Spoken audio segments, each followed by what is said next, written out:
South Africa is one of the top wine producing countries in the world, and this episode is pretty unique in that we are going to be doing some pest control by taking out some rock Hyrax, also known as Dassies, using PCP air guns in a vineyard. The Dassies live in the rock structures that protrude from the ground all over the farms, and despite having more than enough natural food, they have taken a liking to the vines, and as you can see by these aerial images, they have managed to absolutely flatten any vines within about 50 to 60 meters of the rocks, despite the farmers' best efforts to build fences between them. It is very rare to see such serious crop damage so clearly from the air like this, and judging by what we see, we have our work cut out for us. We will also be popping into a citrus farm for the same reason. South Africa is also a massive citrus producer, having exported enough citrus this year alone that if the fruit was laid out in a row, touching each other, it would form a circumference around the whole earth. I guess everyone's just wanted lots of vitamin C this past year. To help us today, we have two high power PTEs in 22 caliber, shooting around 95 foot-pounds, and of course the good old FX Impact, also in 22 caliber, shooting at 80 foot-pounds. But let's rewind and start at the beginning, shall we?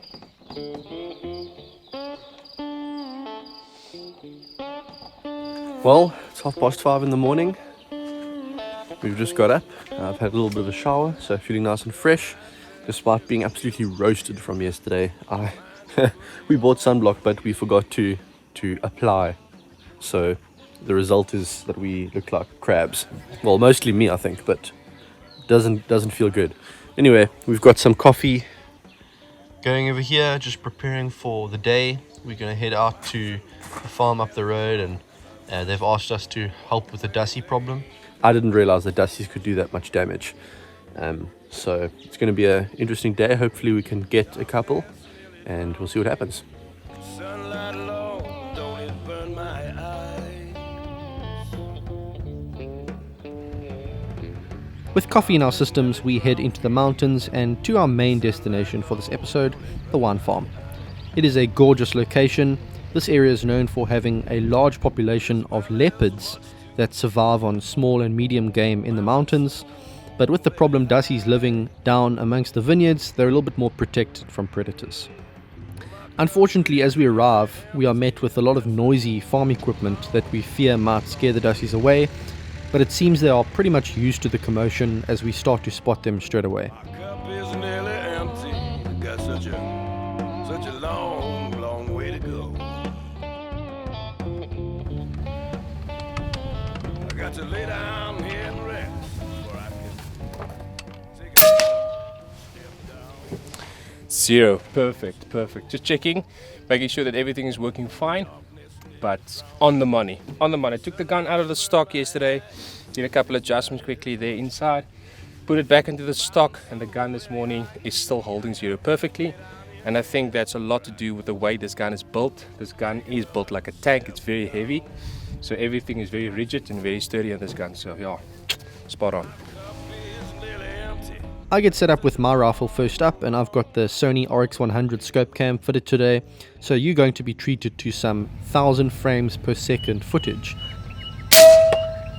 That is about 33 times slow motion. 62 meters, Dassie down with PTE. Super happy, first thing in the morning, and I got it at 1000 frames a second on the RX100. So it's a good start to the day. From the front, I'm not sure what my point of impact will be because I zeroed this gun with my cheek on the cheek piece, and it's very hold sensitive.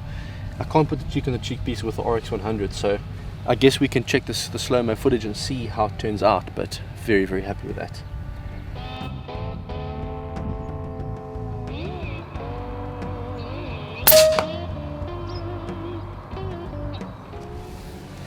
Dead on the spot. First Dassie for this morning, and I had my opportunity now, so I'm very, very happy. Nailed him. It's just on the rock. PTE, 53 yards. The slug just physically went straight into the front, and that round, I think it went right through him on the other side. But yeah, penciled him. Very happy.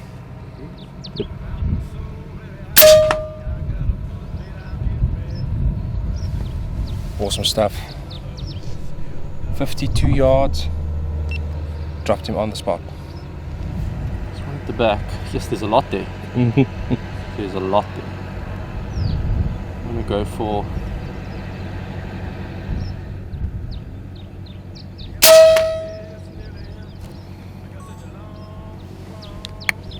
headshot.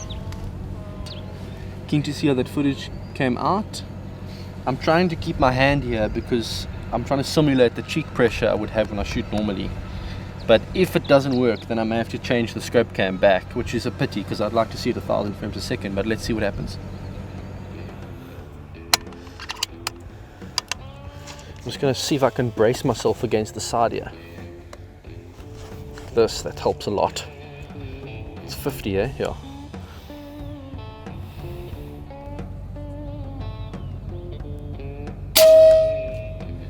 There you go. That's the one I was waiting for. I must say, the PTE, when you shoot it for the first time and when you sit behind it, when you've got your head right here, it feels very violent. It sounds violent, but when you're standing next to it, you don't hear the internals at all. You only hear the muzzle blast, and it's actually very quiet. We've both got silencers with a pretty big capacity as well, so they work very well. And because it's such a heavy, short, flat gun, for stuff like this where you're shooting in a position like this, it's very, very stable. So very happy with that.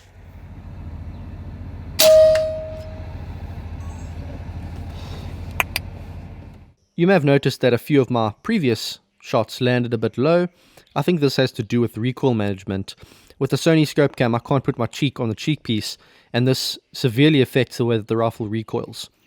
I adjust an extra 3 clicks for elevation to make up for the shift, and this shot lands exactly where I want it.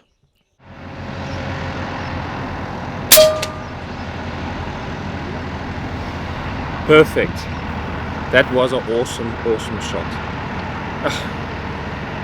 I'm actually slowly falling in love with this gun, the way it performs. It is not an easy gun to shoot. It's got a lot of difficult things that you need to learn, but if you learn yourself how to adapt it with this gun, it's really a monster, and it just dumps so much energy on whatever you shoot. So yeah, we're not doing fully justice to this gun yet because I know there's a lot more this gun can do, but for what we're doing at the moment, spot on. Gerard gets another opportunity on a Dassie in the bushes, and you can hear that 42 grain slug hitting like the hammer of Thor.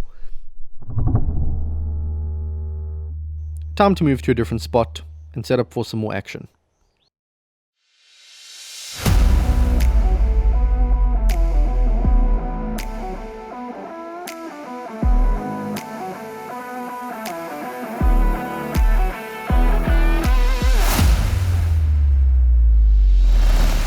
As you can see from these images, the Dassies have wreaked some havoc on the corner of this vineyard. And so we set up in between the rocks and the vineyard, right on the highway, and start looking towards a particular structure of rocks that looks pretty promising. From the air we could see big areas of Dassie droppings, which indicates a pretty large population, so we know we'd be in luck, and the rifles come out as we prepared to let some lead fly.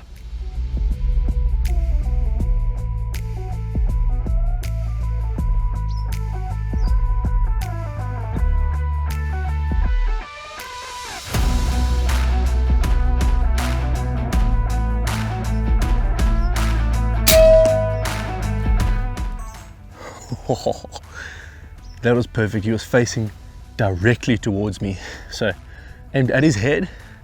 I think the slug would have gone into his head. What is it like?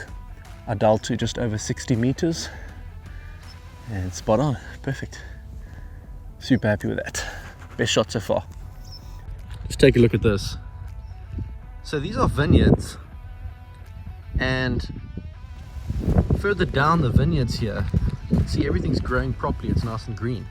But over here, everything has been so badly destroyed. And the reason for this is that just across the road is the colony of Dassies in those rocks. And we have seen hundreds of these things here. And just up on different parts of the farm, we have more clusters of rocks with more Dassies. And in those areas as well, the vines have been absolutely munched.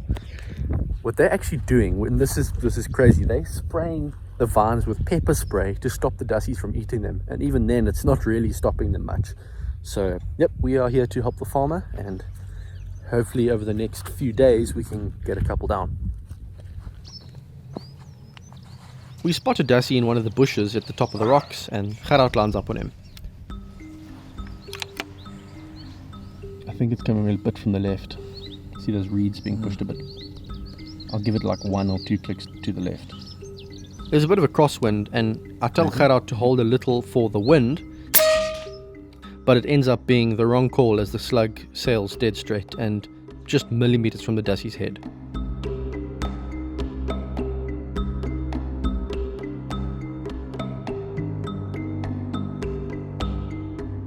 The going is a little slower than we expected as the Dassies wise up to our presence, and it's probably half an hour until we get another opportunity. This one is another perfect headshot, and I notice a bit of a wobble with the slug in slow motion. This could just be a sign that I need to clean the barrel. The setup is pretty new to me and I haven't figured out if the barrel needs to be cleaned regularly or not. My FX barrels don't require any cleaning at all. In fact, they actually shoot better when they're dirty. But this barrel has more traditional rifling, and so the chances of lead buildup is much higher.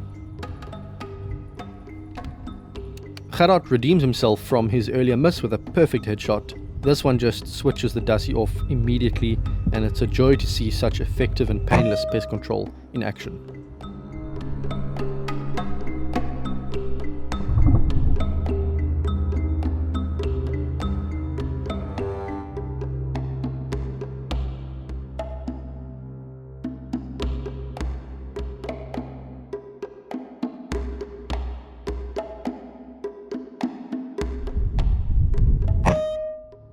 This Dassie gets knocked backwards. It's pretty crazy seeing this kind of concussive force from a little 22.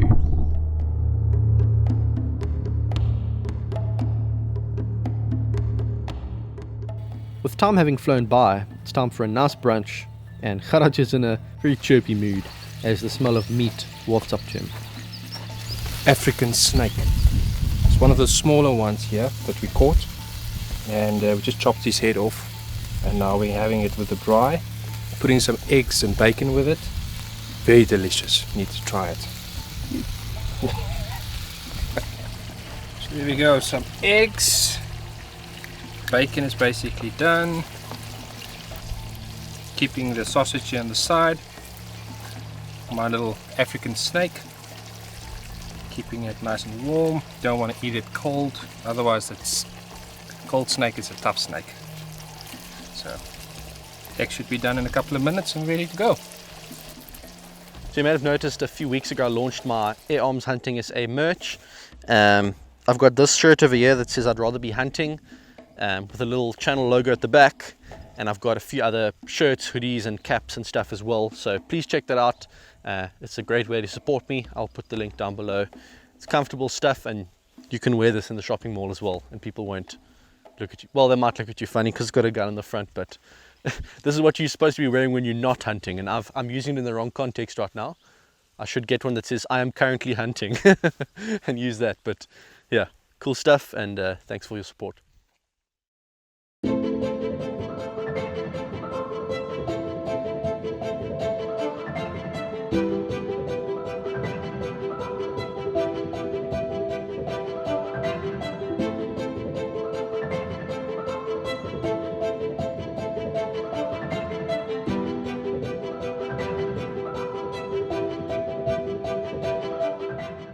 We head to a different spot with the aim of hunting Dassies in a more natural setting. This is one of Hyrax's secret spots, a hidden valley with rock structures on both sides and a road conveniently running right through it. This is like very nice, thick, lush bush and mountainside up here. One of my favorite places to go up. With pretty steep slopes on either side, we knew we'd be taking some tricky shots, not just from a ballistics point of view, but also from a positioning point of view. Lying down or sitting was pretty much out of the question. This is where it helps to have the truck. Not only does it serve as shelter from the heat and a source of compressed air, water and food, but also acts as a nice rest when taking standing shots or even shooting from the window. Ready? Mm-hmm.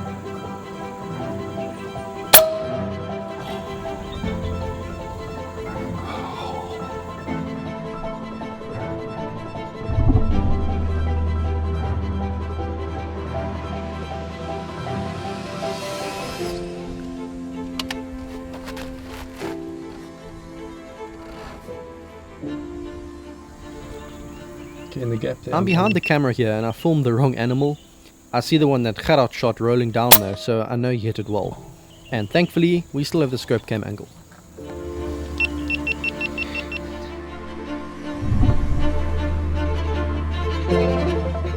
I've now switched back to my trusty Impact, and this is the Matt Dubber Slug Edition that is set up for really high power, available from Utah Air Guns. I'll put a link down below, and it really is in its element for hunting like this.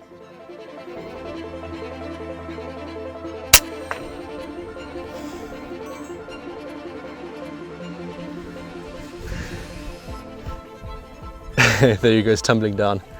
Now let me tell you, as much as I've enjoyed using the PTE, to come back to the Impact and to just feel how harmonically fine-tuned it is. Can you hear how quiet it is? Absolutely no vibration, no twang, super trustworthy, deadly accurate. Obviously I know this gun well. Yep, I guess that's why this is my first choice Dassie smasher. But yeah, I mean, this is, we're testing a 40 grain javelin slug right now. It's not available as of the time we're filming this on the market, but 40 grains at 950 feet per second, that is 80 foot-pounds. And you can hear this gun is not even trying. It's really loves the slug. Just drilling them within an inch quite easily at 100. So yeah, superior heavy liner can stabilize a 40 grain. It's basically like shooting a rimfire. And it's perfect for these Dassies, and the slug really hits hard, so yeah, maybe we can get a few more.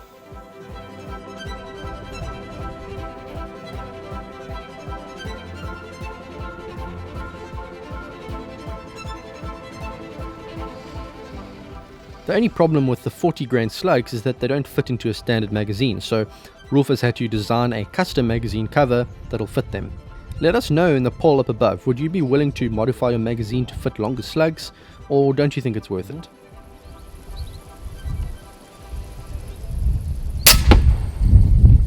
Dassie down. It was about 50 yards more or less. This gun is just, it's like second nature now. It's like, felt like this gun is like built into my arms and stuff like that. There's an Impact with this gun I feel the most comfortable with. And we are shooting 40 grain slugs.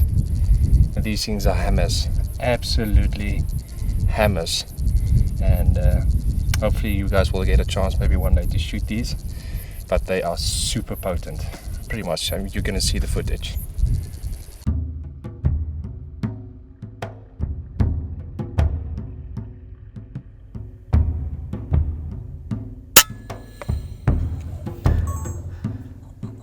Oh yeah, there he falls.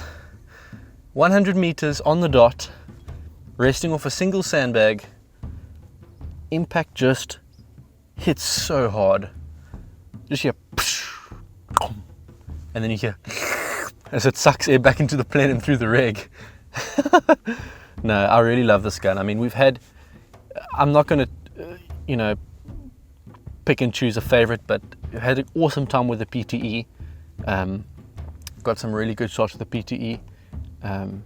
But coming back to the Impact is like, it's like coming back home, after you go on a nice holiday. You enjoy yourself on holiday, but you come back home and something just feels right, and that's what this gun is to me. So testing the 40 grain slugs through the Nexus, through the RX 100, such an awesome scope cam setup.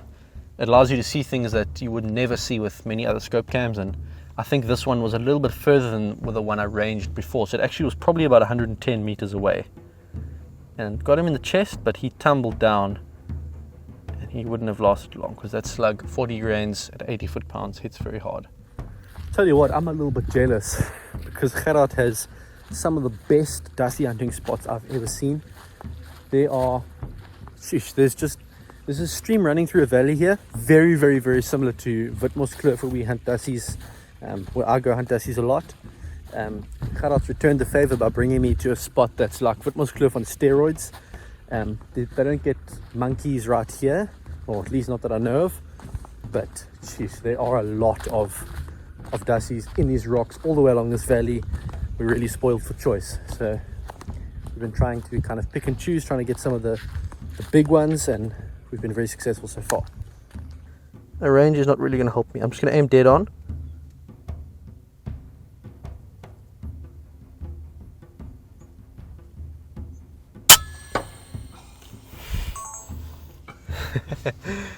Tradition. Thank you. Yeah, Gerard told me that he's never not shot a Dassie here when he's come here. So, yeah, that was awesome. Very awkward angle. It's so steep. That's probably what, 30 degrees maybe? It's very, very steep. So ranging it and dialing to the range that it gave me is not going to help. But I estimate that to be maybe 70 meters. And I'm dialed to 50 here. And I know even if I aim center of mass, as long as I hit him in the heart and lungs or in the head, which is what was presented to me, then he would go down. And he did go down. He probably fell like 20 meters or so. So really happy with that. I think I'm going to put the gun away now and go for a swim. Awesome. With the heat getting pretty intense, we head back to the camp for a bit of a break. We spot a little grijsbok on the way, which is a really nice treat.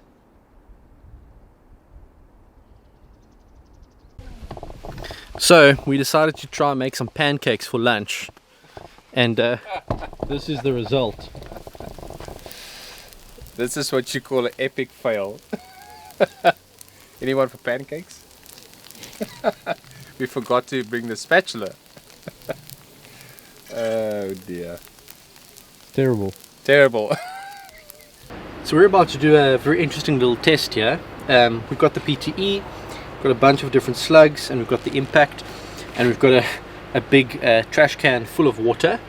Good opportunity to try do some maybe expansion tests, but I'm also interested in a few other things. So in the PTE we've got 3 slugs we're going to try. We're going to try a solid lead projectile that's made of pretty hard lead. It's got a bit of a round nose but doesn't have a hollow point.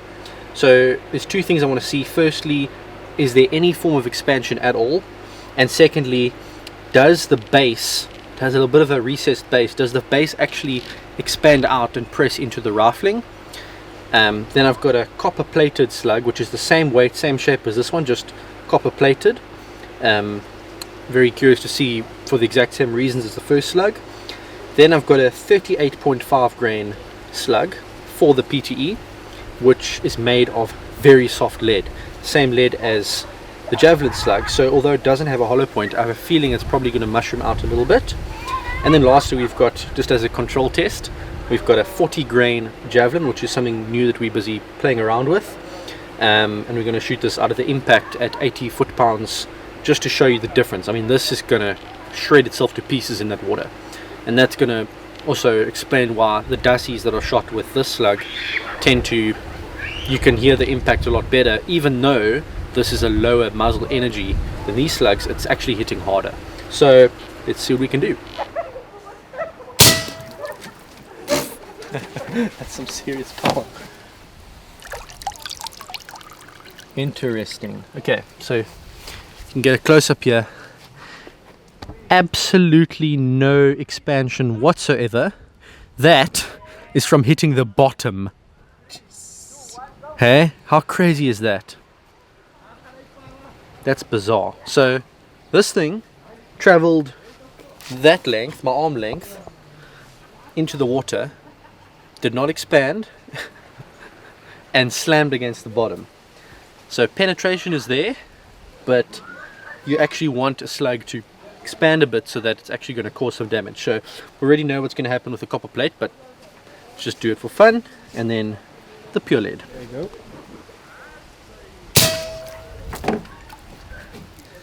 Exact same story here. No expansion whatsoever. And you can see there also just slammed against the ground. It's interesting that it's not slamming nose first, it's actually slamming sideways, which means that it may actually tumble through an animal if you shoot an animal, which will help a little bit, but I think you still would like to see a little bit of expansion. So yep, copper plated slug, basically same result as the lead. Absolutely nothing whatsoever. Javelin, 40 grain. Yo, the sound is different, eh? It's got a much louder thud to it though. So let's see. Okay, now listen, you're gonna have to retrieve a whole bunch of pieces. I'm just letting you know in advance. So there is your main slug. It pretty much looks like a 26 grain slug that just flowered, eh? Yeah. It's got a nice little mushroom to it. But just keep in mind that the rest of this must be like what, 20 grains still left here? 20 grains, 23. Those ones over here, I put everything together like this. All fragmented from the main slug. One interesting thing to note here, aside from the differences between the hollow point slug and the solids, is the fact that the rifling marks from the impact barrel are almost non-existent, while the PTE rifling is a lot more aggressive. This may explain why we saw some wobbling from the PTE slugs. The barrel probably fouls up much easier, while the impact barrel remains pretty clean. I should mention that something shattering like this, you could call it undesirable, depending on what you're shooting. If you're shooting like pigeons, that's great, because it just dumps all the energy. If you're shooting anything bigger than, let's say, a Dassie, maybe like, I don't know, an Egyptian goose or something, you might want the slug to hold together a bit better. But the reason that this design still works so well is because a lot of the shots you're taking are not at point blank like this. They're actually at extended range, like often 100 meters plus. And at that distance, you've really lost quite a lot of muzzle energy. Plus, let's remember that you're not shooting into water when you're shooting an animal. You're shooting through fur, you're shooting through bone, you're shooting through lungs, which have a lot of air in them. So they don't always react the same as you would see here. This is a hydraulic effect where the water's creating pressure inside the slug and then shredding it apart. I know from a lot of experience that real life terminal performance is very different. So we found that this hollow point, just we know from recovering actual slugs from animals at 50 meters plus, that hollow point does actually hold together, and what you get is a very good mushroom. And we've actually got some results from that, where I think Hyrax was with me earlier this year shooting monkeys, and we recovered was it a 30 or 34 grain slug from a monkey from about 50 yards or somewhere around there, and it actually mushroomed up nicely and it didn't even lose any weight. So that is why we've gone with the design we have for the javelins. And as you can see, no hollow point doesn't always work, although it may be that a slug that holds together like this may be desirable for certain kinds of hunting. Want to go for a head on a pig? Don't use a soft lead hollow point. It may not even get through the skull. This will. We decide to continue our experimentation as the sun begins to sink low over the horizon. Here are a couple shots into water from about 100 meters. Firstly with the impact and the javelin hollow point slugs, and secondly with the PTE and the solids. To my eye, impact forces look pretty similar, although it seemed that there was probably a little bit more water vapor from the javelins, maybe indicating that they dumped their energy a bit quicker.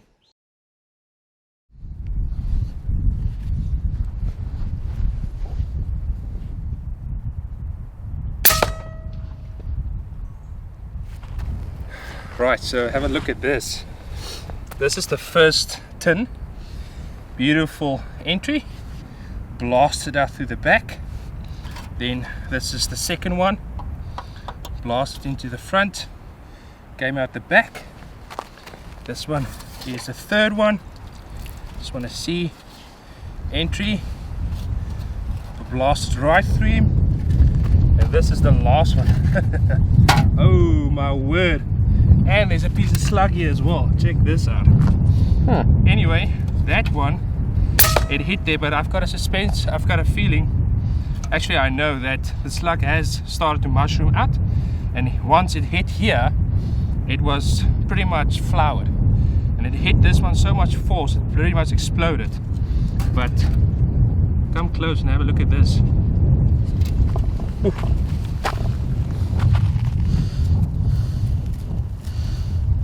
This is a piece of tin. So this piece of tin that I've got here, you can see this is the physical shape of the slug. If you look very closely, you can see the little grooves of the slug that goes around it. And if you look very carefully, you can even see the lands that was impressed in the slug punched out onto the tin like a stamp. Check at that. That is awesome. That's something you don't see every day. So it tumbled then. It tumbled. It literally tumbled. It was going straight for And the it- first 3 turns, yeah. and then it started tumbling, and the fourth one got smashed. And the fourth one got smashed, and this last one is like a punch. Like a paper punch. It just punched it out the shape. Look there, you can even see the indentations. It looks exactly like the slug here. I actually thought it was the slug. So despite carrying similar energy and being a similar weight, the javelin slugs tend to dump their energy within the first few inches, while a solid dot, the PTE, will do its worst damage about 8 to 10 inches from its entry point as it starts to tumble. Very interesting. So back at the camp after another awesome day. Yeah, you're kind of losing track of what day it is and what time it is. It's one of those days where, you know, after a long day of shooting, you think you've got another few hours left in the day, and you look on the horizon and the sun's already down and you've got to head back to camp. So we're going to relax for the rest of the evening. We're going to get hunting off our minds a little bit, although we might take a look at some of the awesome, insane scope cam clips we got today, and just make some coffee, start a fire. That's all part of the experience. So we're going to make the most of it. Not often I get to see Hyrax, so it's got to make it worthwhile. The day ends once again with a boiling kettle, a crackling fire, and the sound of crickets and nightjars, the way it should be.